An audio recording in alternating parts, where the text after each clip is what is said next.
gentlemen, to Amateur Science. Astronauts, war heroes, Olympians, you're here because we want the best. And you are it. So, who is ready to make some science? I am. Now, you already met one another on the limo ride over, so let me introduce myself. I'm Cave Johnson. I own the place. That eager voice you heard is the lovely Carolyn, my assistant. Rest assured, she has transferred your honorarium to the charitable organization of your choice.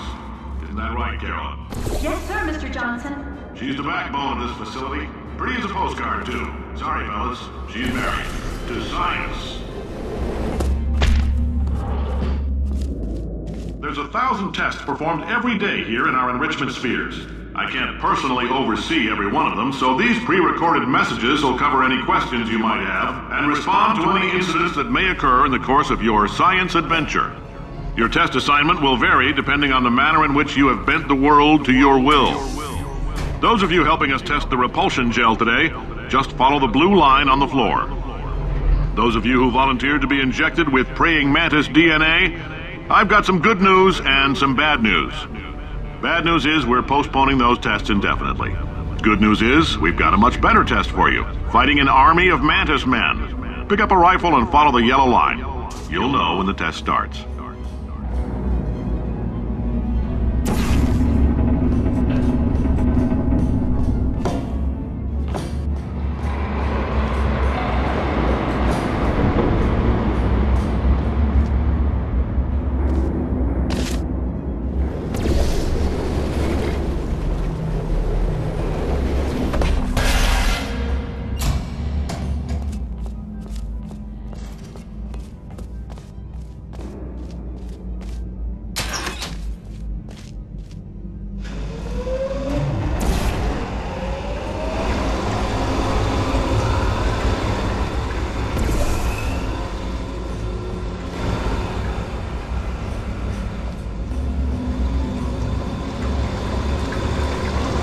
They say great science is built on the shoulders of giants.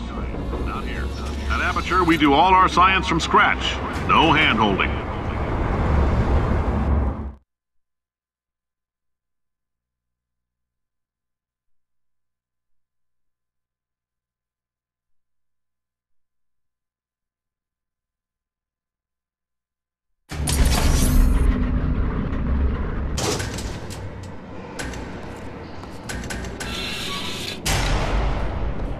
All right, let's get started. This first test involves something the lab boys call repulsion gel. You're not part of the control group, by the way. You get the gel. Last poor son of a gun got blue paint.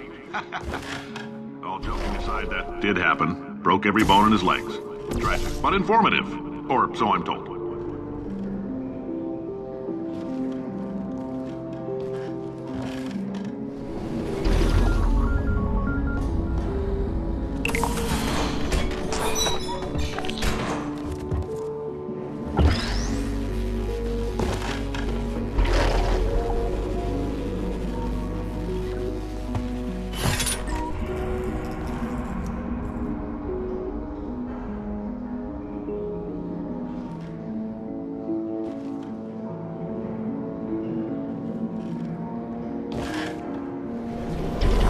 The lab boys just informed me that I should not have mentioned the control group. They're telling me I ought to stop making these pre-recorded messages. That gave me an idea. Make more pre-recorded messages. I pay the bills here, I can talk about the control group all damn day. For this next test, we put nanoparticles in the gel. In layman's terms, that's a billion little gizmos that are going to travel into your bloodstream and pump experimental genes and RNA molecules and so forth into your tumors. Now, maybe you don't have any tumors. Well, don't worry. If you sat on a folding chair in the lobby and weren't wearing lead underpants, we took care of that too.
Oh, in case you got covered in that repulsion gel, here's some advice the lab boys gave me. Do not get covered in the repulsion gel. We haven't entirely nailed down what element it is yet, but I'll tell you this, it's a lively one, and it does not like the human skeleton.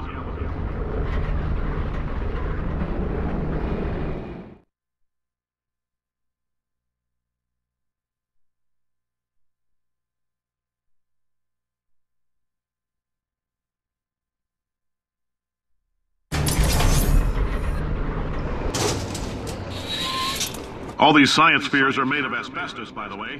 Keeps out the rats. Let us know if you feel a shortness of breath, a persistent dry cough, or your heart stopping, because that's not part of the test. That's asbestos.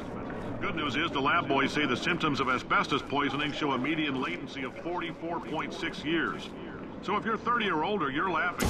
Worst case scenario, you miss out on a few rounds of canasta. Plus, you forwarded the cause of science by 3 centuries. I punch those numbers into my calculator, it makes a happy face.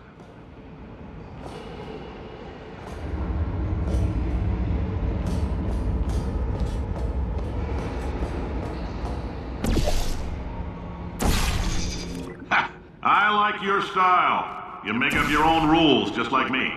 Bean counter said I couldn't fire a man just for being in a wheelchair. Did it anyway. Ramps are expensive.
Coffee we gave you earlier had fluorescent calcium in it so we can track the neuronal activity in your brain.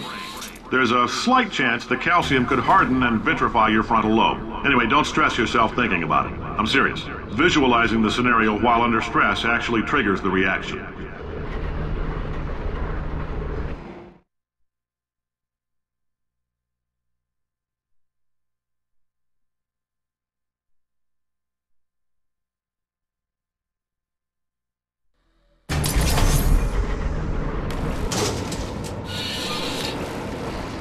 Now, if you're part of control group Kepler 7, we implanted a tiny microchip about the size of a postcard into your skull. Most likely you've forgotten it's even there.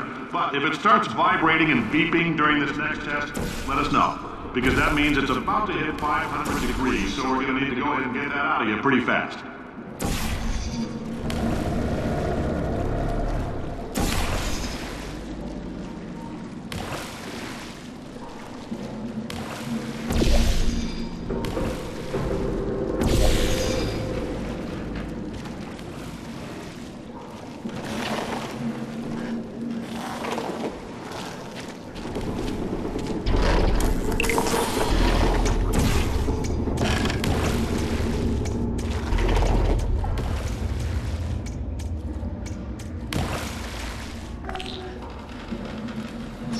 Telling them, keep your pants on.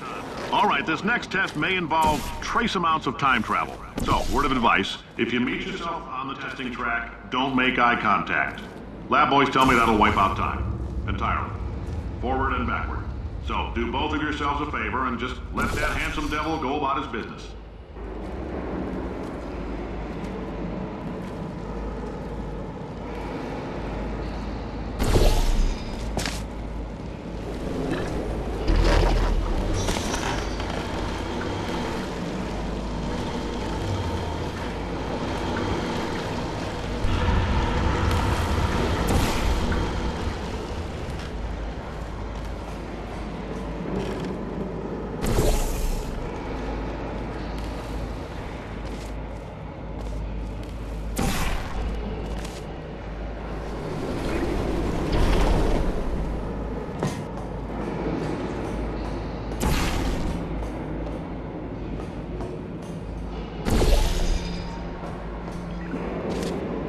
If you're hearing this, it means you're taking a long time on the catwalks between tests. The lab boys say that might be a fear reaction. I'm no psychiatrist, but coming from a bunch of eggheads who wouldn't recognize the thrill of danger if it walked up and snapped their little pink bras, that sounds like protection. They didn't fly into space, storm a beach, or bring back the gold. No, sir, we did. It's you and me against the world, son. I like your grit. Hustle could use some work, though. Now let's solve this thing.